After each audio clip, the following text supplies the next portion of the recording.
संसार में सबसे बड़ा कौन है? एक बार अर्जुन अपने सखा श्री कृष्ण के साथ वन में विहार कर रहे थे। अचानक ही अर्जुन के मन में एक प्रश्न आया और उसने आज्ञा के साथ श्री कृष्ण की तरफ देखा।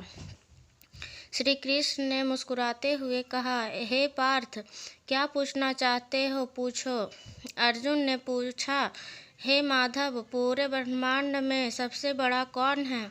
श्री कृष्ण ने कहा, हे पार्थ, सबसे बड़ी तो धरती ही दिखती है, पर इसे समुद्र ने घेर रखा है। मतलब यह बड़ी नहीं है। समुद्र को भी बड़ा नहीं कहा जा सकता है। इसे अगस्त्य ऋषि ने पी लिया था।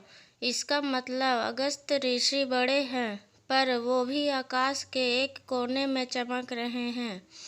इसका मतलब आकाश बड़ा है, पर इस आकाश को भी मेरे वामन अवतार ने अपने एक पग में नाप लिया था। इसका मतलब सबसे बड़ा मैं ही हूँ, पर मैं भी बड़ा कैसे हो सकता हूँ, क्योंकि मैं अपने भक्तों के हृदय में वास करता हूँ, अर्थात सबसे बड़ा भक्त है। इस तरह भक्त के हृदय में भगवान बसते हैं, इसलिए इस संसार में सबसे बड़ा भक्त है। अपनी इस कहानी में मैं यही कहना चाहती हूँ कि ईश्वर कभी खुद को बड़ा नहीं कहता। ईश्वर भक्त के मन में वास करते हैं। उसे ढूंढने के यहाँ वहाँ भटकना व्यर्थ है। ईश्वर की चाह में मनुष्य को उसका स्थान देना गलत है। भगवा चोले के भीतर भगवान के दर्शन की इच्छा गलत है।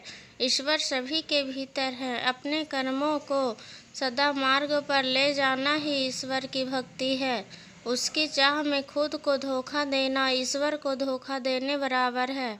मनुष्य ईश्वर से डरता है, जो कि अर्थहीन, क्योंकि ईश्वर भक्तों के आशीर्वाद या दंड नहीं देता, बल्कि मनुष्य के कर्मों उसे आशीर्वाद अथवा दंड देते हैं। मनुष्य का जीवन उसके कर्मों में तय होता है। ईश्वर मनुष्य का मार्ग नहीं बनाता। मनुष्य को अच्छे बुरे का विचार खुद करना होता है, और मगर प्रत्येक मनुष्य परहित का विचार करते तो वह कभी गलत नहीं होता। आज के समय में मनुष्य भेड़ चाल का हिस्सा हो जा रहा है। किसी भी व्यक्ति को संत का चोला पहनने देख उसके अंधे भक्त बन जाते हैं। अपने कर्मों का विचार किए बिना उस पाखंडी की बनाई राह को अपना जीवन बना लेते हैं।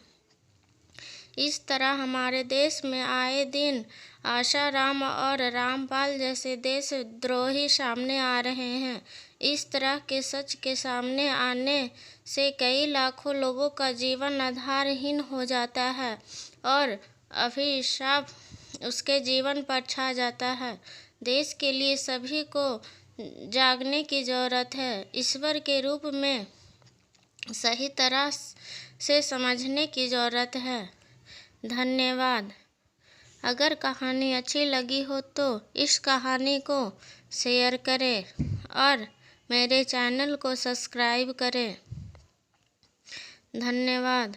इस कहानी से हमें पता चलता है कि हमें ईश्वर को अपने मन में ढूंढना चाहिए, ना कि कहीं जाकर। धन्यवाद।